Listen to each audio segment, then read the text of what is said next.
Hello folks and welcome to Microsoft Flight Simulator. We're going to test out Dlss and if it really makes a difference. Now to do that, it makes sense to try it without first, okay? So that's what we're going to do.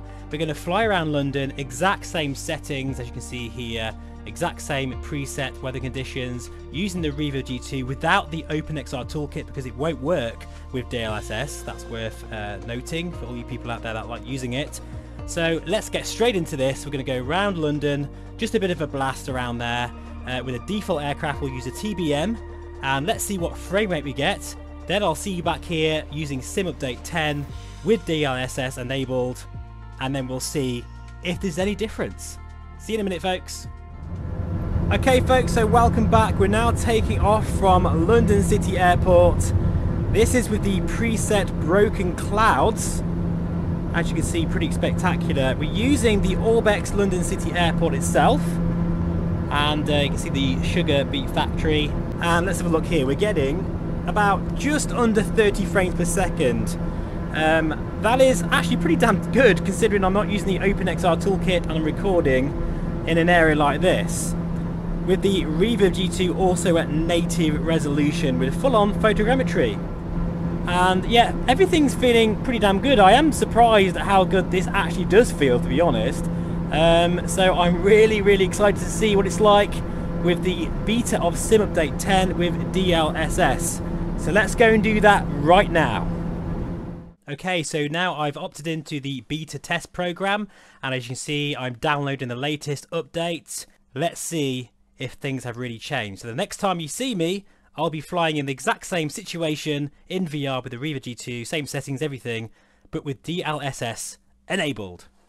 Right, we're now in the sim, as you can see, and the frame rate is noticeably better, without a doubt, but don't get too excited, folks, because the quality of the visuals has suffered big time.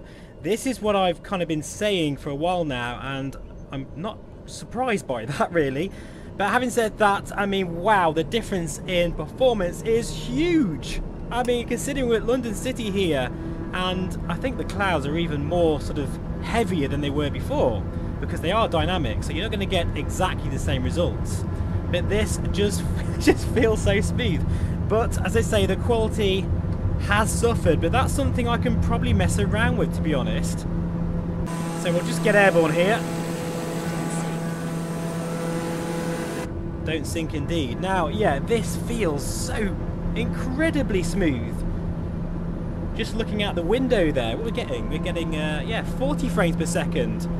So, you know, a good 10 frames per second, if not more than that, to be honest. Probably about 12 to 13 frames per second more in this test. But as I say, the quality of the visuals, I can still read the instrumentation, but it definitely isn't as sharp as before. Right, so let's have a look at the toolbar and pray that the menus are working again. Yes, they are. That is good to see. Thank you, VR team.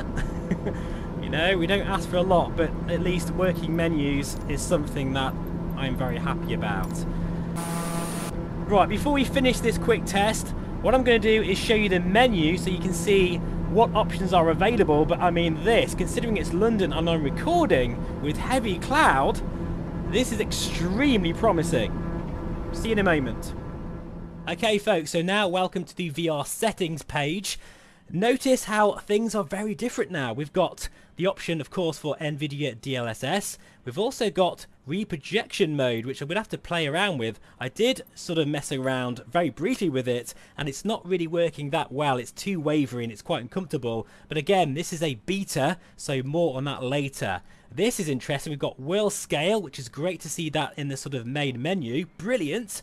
And of course the NVIDIA Dlss. Now I'm going to have to mess around with the sort of settings here and give you a final setup guide. This is not it, guys. This is just literally a first raw impressions. We've got ultra performance all the way up to balanced and quality, high quality. Sorry, which is, well, just quality, not high quality. Now at the moment, as I've said, the clarity does suffer quite badly. So, you know, that is what I expected. So don't be too excited just yet. I need to dial those settings in and get a good sort of sweet spot. That's my job for this weekend. Thank you so much for watching, folks, and feel free to subscribe because we're going to get really in depth into this so I can get the best VR settings dialed in. Take care and bye for now.